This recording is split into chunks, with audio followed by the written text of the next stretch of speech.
नमस्कार, स्वागत, अभिनंदन आप सभी दर्शकों का वेदर अलर्ट इन्फॉर्मेशन में। इस वीडियो में बात की जाएगी कि देश में अगले 3 दिनों के दौरान कैसा मौसम रहेगा। पर लेकिन वीडियो की शुरुआत में ही हम आपको बता दें कि इस समय मध्य भारत का हिस्सा और साथ ही आने वाले दिनों में उत्तर भारत के तमाम इलाके, इन भागों पर आपको जल्द ही तेज़ बारिश देखने को मिलेगी। बारिश के साथ साथ इन भागों पर ओलावृष्टि होने की भी पूरी संभावना दिखाई दे रही है। इसके बारे में जो भी अपडेट रहता है वो हम आपको लगातार वीडियो में अपडेट करते रहेंगे। अभी देखते हैं कि 6 जनवरी को देश में कैसा मौसम रहेगा। इस समय आप देख सकते हैं कि उत्तर भारत में एक कमज़ोर WD दिखाई दे रहा है, जो कि जम्मू कश्मीर के पूर्वी हिस्सों पर है, माफ़ कीजिएगा, इसके पश्चिमी हिस्सों पर है।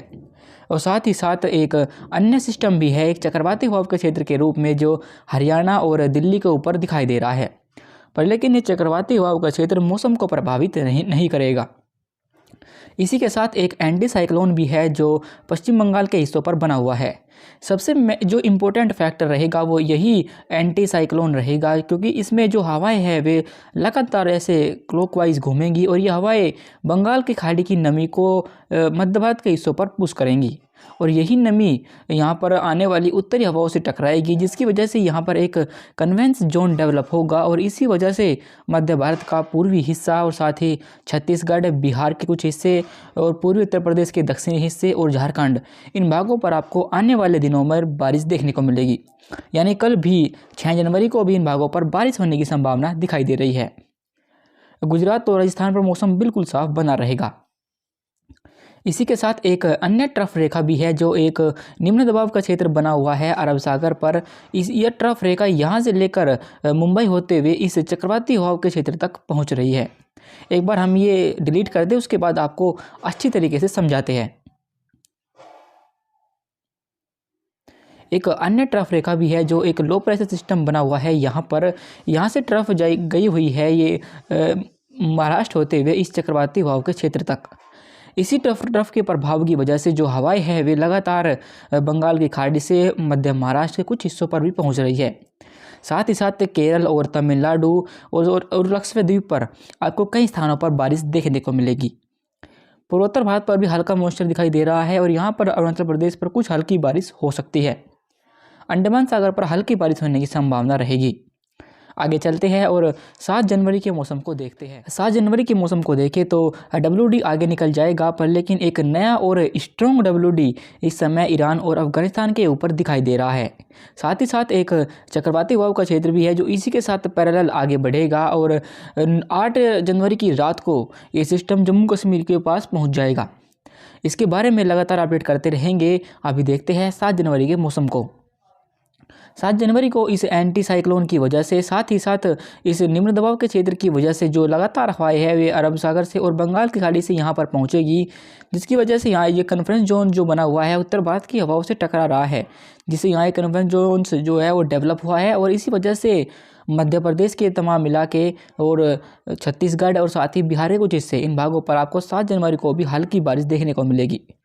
पर लेकिन 6 जनवरी के मुकाबले 7 जनवरी को बारिश की गतिविधियाँ कम हो जाएगी। दक्षिण भारत में पहुंचे तो यहाँ मुंबई के आसपास भी हल्की बारिश हो सकती है, साथ ही गोवा में भी कुछ स्थानों पर बारिश होने की संभावना दिखाई दे रही है। केरल, तटीय कर्नाटक और तमिलनाडु पर कई स्थानों पर तेज बारिश दर्ज की जाएगी, क्योंकि यहाँ पर इस लो प्रेशर सिस्टम का प्रभाव रहेगा और इसी वजह से यहाँ पर तेज बारिश होने की संभावना दिखाई दे रही है। अंडमान सागर पर भी हल्की बारिश हो सकती है। आगे बढ़ते हैं और 8 जनवरी के मौसम को देखते हैं। 8 जनवरी के मौसम को देखें तो WD आगे बढ़ते हुए जम्मू कश्मीर और साथ ही जो पाकिस्तान का हिस्सा है यहाँ पर पहुँच जाएगा। ये 8 जनवरी की रात को जम्मू कश्मीर के हिस्सों को अफेक्ट करना शुरू करेगा। साथ ही इसका जो चक्रवाती हवाओं का क्षेत्र भी है वो भी लगभग यहाँ पर डेवलप हो जाएगा और इसी वजह से जो बारिश की गतिविधियाँ होंगी वे 9 जनवरी से उत्तर भारत के तमाम इलाकों पर आपको देखने को मिलेगी। ये बारिश ना सिर्फ उत्तर भारत के हिस्सों पर होगी बल्कि मध्य भारत के हिस्से और गुजरात और मध्य महाराष्ट्र, इन भागों पर भी आपको देखने को मिलेगी। साथ ही साथ जब WD आगे की तरफ बढ़ेगा और चक्रवाती हवाओं का क्षेत्र भी यहाँ पर पहुँच जाएगा तो इसके प्रभाव से क्या होगा कि बारिश की गतिविधियाँ पूर्वी भारत के हिस्से जिनमें बिहार, झारखंड, पश्चिम बंगाल और पूर्वी उत्तर प्रदेश आएंगे, यहाँ पर भी दर्ज की जाएगी। पर लेकिन इन भागों की अपेक्षा उत्तर भारत के हिस्सों पर बारिश की गतिविधियाँ अधिक रहेगी। क्योंकि WD का सीधे तौर पर जो इफेक्ट होता है वो उत्तर भारत के हिस्सों पर ही होता है। दक्षिण भारत में पहुंचे तो यहाँ जो निम्न दबाव का क्षेत्र बना हुआ था अरब सागर पर वो कमज़ोर हो जाएगा और निष्प्रभावी हो जाएगा।